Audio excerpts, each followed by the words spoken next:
좋아요, 구독 누르시면 부자 되실 거예요. 돈 터지는 경제 맛집 서현미의 돈터치미 시작합니다. 오늘은 이경일 솔트룩스 대표와 함께 경제적 본능을 일깨워 보겠습니다. 안녕하세요. 안녕하세요. 저희 한 2달 만에 뵙나요? 그러게 말이에요. 네. 근데 네. 그 2달 사이에 지난번에 나오셨을 때 앞으로 중국을 주목해라라는 말씀을 하셨어요. 맞아요. 중국이 뭐 대한민국이나 다른 미국, 일본 이런 데서 사시미 칼 쓸 때 중국은 중국도 쓰면서 탕탕 치면서 간다. 근데 그 안에 딥시크가 나왔어요. 맞아요. 그 뭐 제가 예측한 게 아니라 예측은 미래를 전망하는 거고 이미 이루어졌었던 사실을 많은 분들이 몰랐었던 거죠, 그냥. 네. 딥시크에 대한 대표님의 첫인상은 어떠셨어요? 어 열심히 잘했구나. 어. 그리고 너무 많은 임팩트가 초창기 딥시크 관련된 정보가 뿌려지면서 엔비디아 주가가 곤두박질 쳤잖아요. 네. 그뿐만 아니라 우리나라 삼성이나 하이닉스를 포함해서 좀 과하다. 음. 그러니까 진실이나 또는 결과물에 비해서 과하게 시장 반응을 하는구나. 음. 그러면 그걸 보면 또 제 생각은 과하다라는 얘기는 뭔가 그만큼 기다렸다는 얘기이기도 하죠.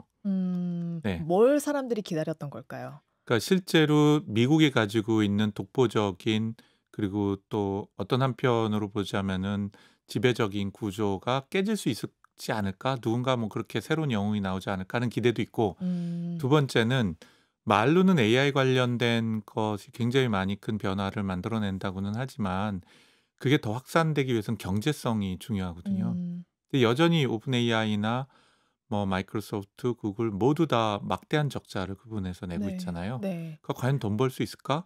그 질문의 반대는 돈 벌 수 있을 만큼 경제성을 확보할 수 있을까라는 음. 질문에 대해서 그게 가능하다라는 것에 이제 충분한 이미지를 준 거죠. 네. 그러면 딥시크가 뭐 앞으로 테크 자이언트 기업들이 받을 만한 독점 이익을 깼다. 뭐 이런 순기능을 우선 가져다 줬다라고 평가할 만한가요?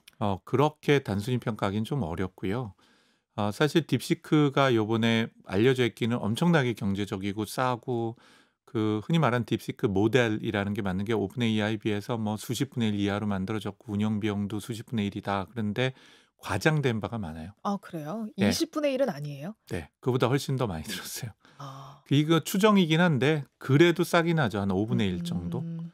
그 뭐냐면 우리가 알려져 있었던 비용은 딥시크가 V1, V2, V3까지 와서 그다음에 요번에 R1이거든요. 네. 근데 거기서 나온 비용으로 흔히 말하는 거는 V3라고 하는 세 번째 버전, 바로 직전 버전의 개발 비용으로 알려져 있어요. 음. 논문에서나 뭐 이렇게요. 네네.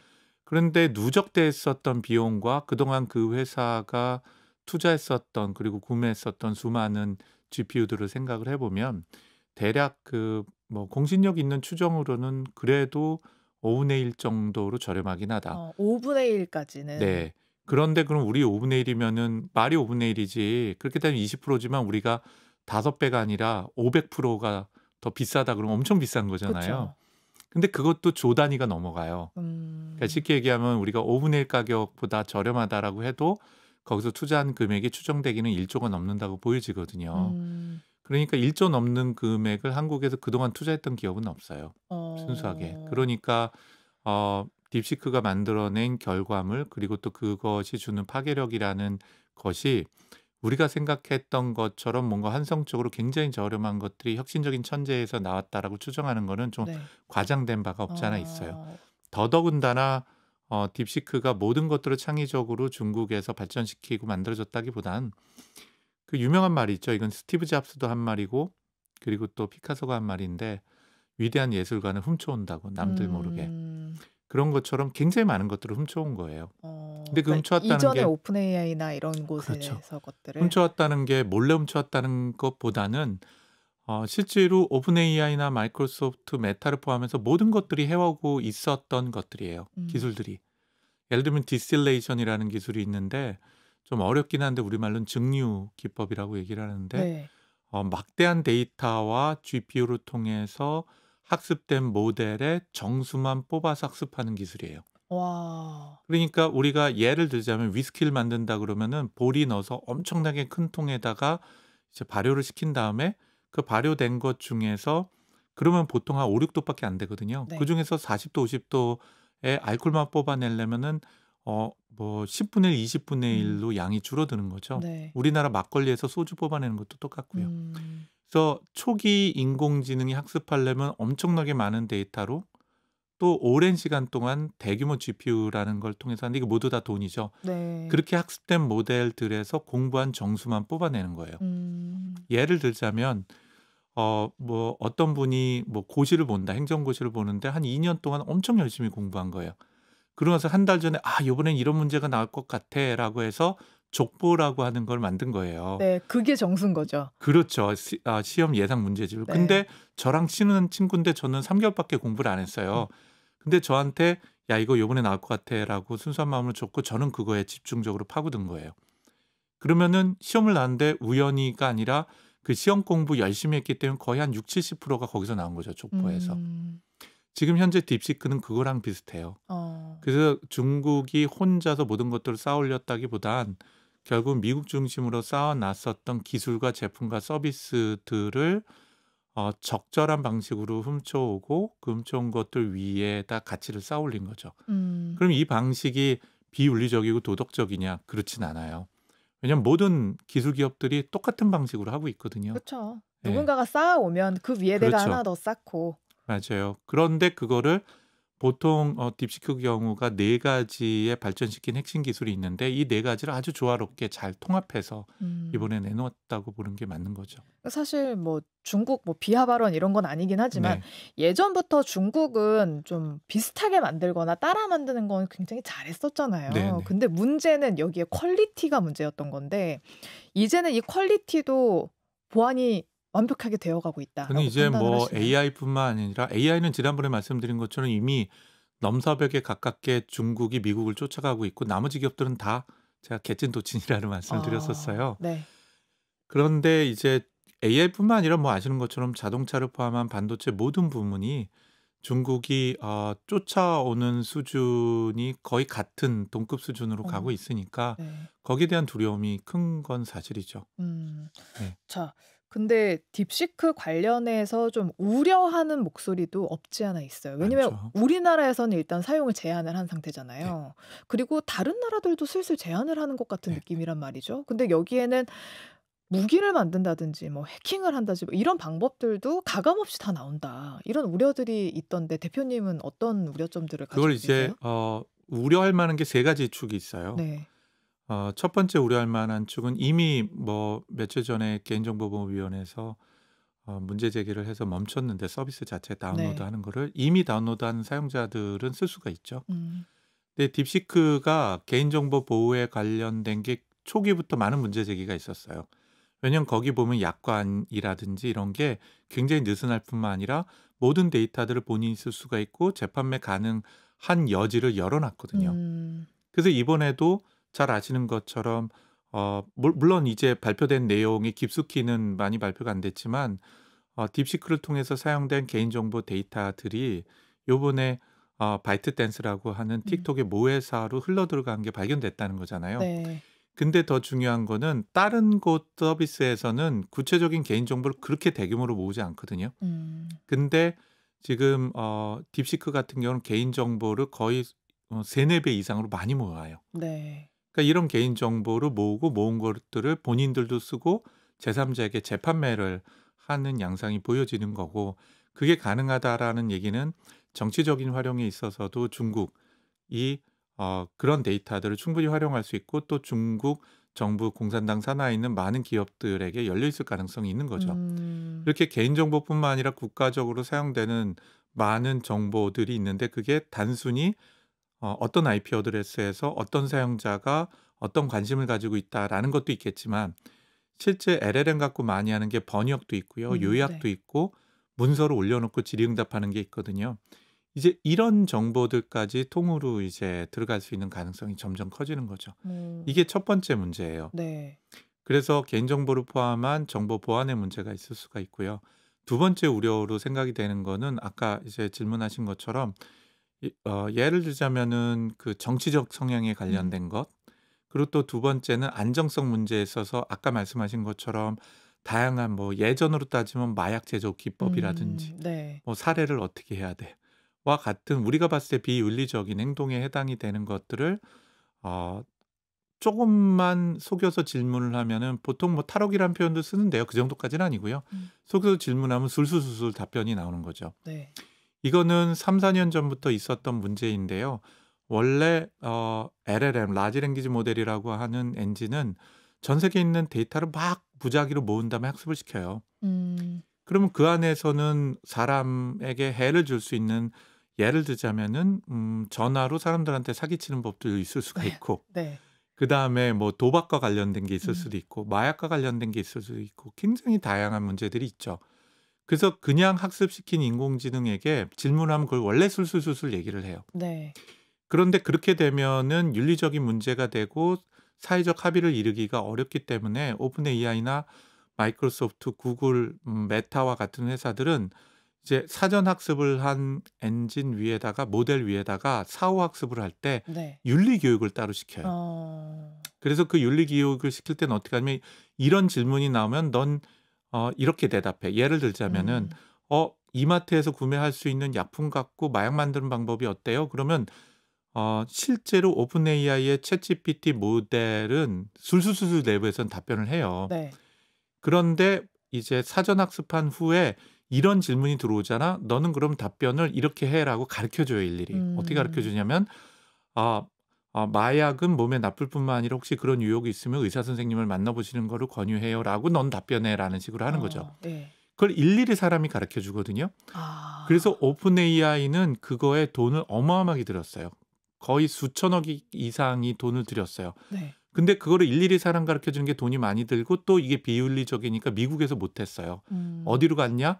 영어권인 아프리카 국가인 케냐로 갔어요. 아. 그래서 케냐에서 2만 명 이상을 고용을 했어요. 비용이 낮으니까.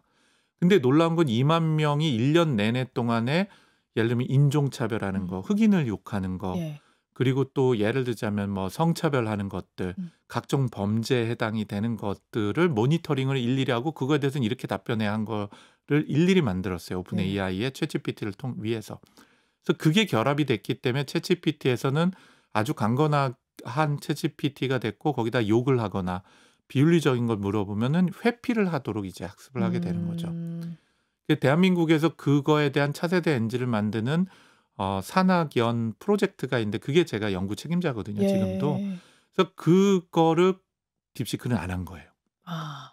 또는 그거를 디스틸레이션이나 아까 기법처럼 남의 거를 훔쳐와서 한 거죠. 그러니까 그게 취약해요. 그러니까 인건비를 엄청 그냥 줄인 거네. 아예 준 없이 간 거네요. 그렇죠. 근데 이것도 제가 보기엔 무엇이 맞냐라고 하기가 참 힘든 게, 그때 케냐에서 거의 2만 명을 채용을 해서 연간 기준으로 보면 그 2만 명의 흑인 분들이실 거 아니에요. 네. 이분들이 정말 나쁜 것만 다 본 거예요. 범죄, 아. 인종차별. 그래서 실제로 거기서 그 일을 했던 분들이 이 정신적인 그 고통을 받아갖고 정신상담, 또 예를 들자면은 피해망상을 포함한 굉장히 많은 피해를 받았어요. 그랬겠네요. 예, 그래서 미국 내에서는 이런 정신적 노동을 하는 것에 관련돼서 굉장히 현재 내부에서 막고 있는 거죠. 그거를 이제 제3국가에서 오히려 한 거죠. 근데 중국 관점에서 본다면은 그거를 적절히 학습된 거를 훔쳐와서 적용을 했지만 완벽도는 떨어졌다고 볼 수가 있는 거예요. 그럼 한국은 어떻게 하고 있냐? 한국도 저희 회사도 마찬가지로 엄청난 돈을 들여서 하고 있기는 하지만 그게 미국처럼 하기 힘든 이유가 있어요. 미국은 지금 전 세계 언어로 서비스를 하거든요. 네. 그래서 요번에 딥시크 같은 경우도 그 취약점이 나오는 게 몇몇 언어들에서는 굉장히 잘하는데 나머지 언어들에서는 잘 안 돼요. 그래서 이런 그 과제들이 뭐 미국을 제한 나머지 모든 국가에 있고요. 결과적인 거는 딥시크가 20분의 1이든 5분의 1 가격으로 만들었지만 그게 좀 더 안전하고 또 좀 더 상용적으로 사용되기 위해서는 더 많은 돈이 향후에 들어갈 가능성이 있는 거죠. 그러면 일단 지금은 엄청 아꼈다고 하지만 거기에서 아끼느라 안 쓴 비용들이 너무 많다는 말씀이시긴 하네요. 그렇죠. 예를 들면 지금 현대급의 자동차에서 안전을 하기 위해서 자동차 충돌 실험도 하고 별별 실험을 다 그쵸. 하잖아요. 예. 사실은 그건 모두 다 비용이죠. 중국에서 전기차 만드는 게 겉으로는 엄청 멋있지만 지금 안전 문제에 대해서는 굉장히 많은 질문들이 있는 거죠. 아. 그래서 AI 부분도 비용을 아껴서 거기까지는 갔지만 그런 숙제들이 남아 있을 수 있어요. 그런데 중국은 그 문제를 해결했던 방법이 달라요. 축적의 시간을 실제로 서양 국가들은 이런 리스크에 관련된 굉장히 많은 것들을 2차 세계대전을 포함해서 긴 시간 동안에 가져왔던 거죠. 근데 네. 중국을 그걸 압축을 해야 되니까 그 리스크를 안고 실험을 하는 거예요. 대표적인 음. 사례가 지난번에도 제가 말씀드렸는데 중국에서 중국이 전 세계 1등 하는 산업 혹은 기술이 있어요.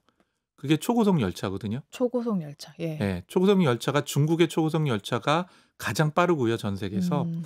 가장 많은 영역을 커버를 하고 있어요. 얼마나 빨라요? 거의 500km까지 와. 달리니까요. 그러니까 전 세계 1등이라고 보시면 돼요. 네. 그리고 그 초고속 철도가 깔려 있는 총 길이도 전 세계 압도적인 1위예요. 그리고 안정성도 지금은 압도적으로 안정성이 있는 걸로 보여져요. 근데 초기에는 어땠냐? 사람을 죽여가면서 한 거예요. 아이고. 그게 충돌 사고도 어마어마하게 많이 났고 사람 사고도 엄청나게 많이 났어요. 예. 대한민국은 떼제배를 들여왔기 때문에 그거 자체가 없었죠. 그렇지만 그걸 통해서 중국은 자체적인 초고속 열차에 대한 기술을 확보한 거예요. 사람을 죽여가면서. 그리고 그 축적의 시간을 소위 말하는 인민들의 희생으로 만들어낸 거죠. 그게 이제 공산당이 가지고 있는 무서운 힘인 거예요. 지금 네. AI도 똑같다고 봅니다. 지난번에 말씀드린 것처럼 인공지능은 데이터 학습을 하는데 우리나라는 못하는 걸 중국은 전 인민의 데이터를 모아갖고 집어넣고 있거든요. 그리고 이번처럼 뭐 예를 들자고 하면 인공지능의 안정성 문제라든지 개인정보 보호 문제라든지 이런 것들 때문에 발목을 잡고 있다고 보여지는 것들을 파격적으로 추진해 나가는 거죠. 그래서 이런 문제들이 중국이 인공지능을 가지고 하는 것이 안전하지 않다라고 국제사회가 걱정을 하고 있는 거죠. 네. 그러면 세 가지 문제가 있다고 하셨는데 일단 네. 두 가지를 얘기해 주셨고 네. 마지막 한 가지는 뭔가요? 세 번째는 이제 경제적인 문제가 다른 방식으로 풀어가는 것에 대한 문제죠. 지금도 이제 미국이 중국에 대해서 뭐 100% 관세를 매기니 어쩌고저쩌고 하는 게 중국 전체가 전 세계 공장이면서 동시에 현재는 생산량이 수요를 그러니까 다시 얘기해서 공급이 수요를 앞질러 간 상태잖아요. 네. 그러니까 덤핑을 하게 되고. 근데 인공지능 시장도 그럴 가능성이 있는 거죠. 네, 특히나 아까 제가 옛날에 전에 말씀드렸던 것처럼 중국도라고 얘기하는 이렇게 네모나게 생긴 것 같고 회칼 드는 사람들하고 똑같은 걸 해내고 있는 거거든요. 근데 그런 과정이 반복되게 되면은 비용 효과 있어서 막대한 그러니까 좀 더 안전한 AI를 만들고 많은 투자를 한 미국 기업에 있어서 봤을 때는 굉장히 큰 이제 뭐라고 해야 될까요? 경제적인 그리고 또 경쟁 관점에서 그 이해관계가 상충되고 얽히게 되는 거죠. 그거는 한국이나 다른 국가들도 마찬가지고요. 네. 지금은 이제 딥시크에 대한 문제점 이런 것들만 얘기를 했는데 이번 딥시크 쇼크가 우리 시장에 던진 의의는 뭘까? 뭐 미국 시장이야 이미 잘하고 있었는데 딥시크 때문에 잠깐 출렁하기는 했지만 다시 사실 엔비디아 주가 같은 경우도 다시 올라가고 있거든요. 그러니까 거기는 계속해서 발전을 해 나갈 텐데 그럼 우리나라한테 시사하는 바는 무엇일까? 두 가지 관점으로 좀 의견을 드려볼게요. 우선 첫 번째는 우리나라뿐만 아니라 전 세계 그 AI 관련된 그 미국을 포함한 산업 시장에 임팩트가 있을 거라는 거예요. 저는 크게 우선 시장이 이거는 올해 연초에 있었던 CES에서 젠슨 왕도 똑같은 얘기를 한 건데 LLM이라고 하는 Large Language Model이라고 얘기하는 챗GPT 같은 시장에서 에이전트 시장으로 또 로봇 시장으로 옮겨가기 위한 경제성을 확보하게 됐다라는 메시지를 전 세계에 이제 제공을 하게 된 거예요. 그런데 그 얘기는 뭐냐면 여태까지는 자체적으로 수조 원을 들여서 만든 기업의 전유물로 되어 있었던 것들 그랬기 때문에 이들이 그 인공지능 서비스를 제공하거나 인공지능 기능을 사용하는데 막대한 비용을 요구를 하고 있거든요, 지금. 네. 근데 그 비용이 5분의 1, 10분의 1로 낮아지게 됐다는 거예요. 그러면 전 세계에 어떤 현상이 생기냐면 이런 아이디어가 내가 있었는데 비싸서 하기 힘들었던 걸 한번 해볼까? 예를 들면 우리 강아지 케어를 하는 앱을 내가 만들어서 사업을 하고 싶은데 여기 인공지능 한번 넣어볼까? 근데 예전에는 인공지능 늘려고 그러는데 1년에 2억을 오픈 AI 줘야 돼. 근데 지금 이제 2천만 원 혹은 500만 원으로 낮아진 거거든요. 그러면 그런 굉장히 창의적인 서비스가 해볼 수 있는 게 되게 많을 거 아니에요. 네. 그러면 스타트업들이 내가 AI를 AI의 파운데이션 모델이라는 원천을 만든다기보단 음.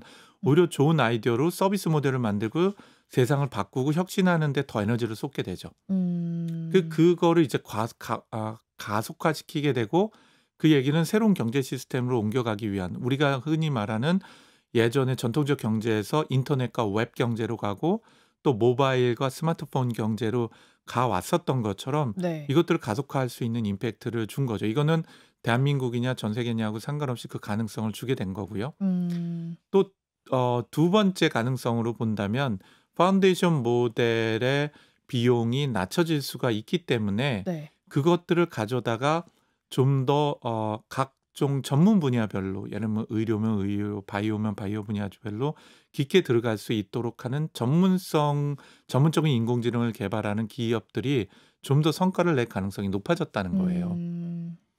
쉽게 표현을 드리자면은 어 오픈 AI 정도의 투자를 해야지 내가 되냐 하고 고민하고 있었던 제약회사가 네. 이제는 저희 회사가 됐던 또는 딥시크가 됐던 거에 대한 모델을 가져다가 음. 제약에 관련된 신약 개발을 하는 인공지능을 만드는 비용이 10분의 1, 20분의 1로 낮아졌기 때문에 음. 저는 '야 이거 돈 많이 들어서 못해.' 했던 것들이 이제는 '한번 해 볼까?'라는 형태로 변화가 만들어졌다는 거죠. 음.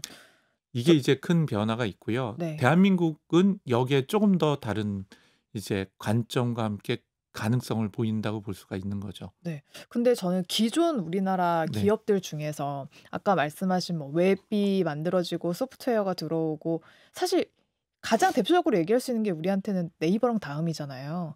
근데 네이버와 카카오 지금. 예, 네. 카카오인데 거의 한 2000년 정도부터 해 가지고 한 20년을 그 두 기업이 굉장히 막강하게 커왔단 말이에요. 근데 AI 시대에 있어서는 이 두 기업이 약간 힘을 못 쓰고 있는 것 같은 느낌인데.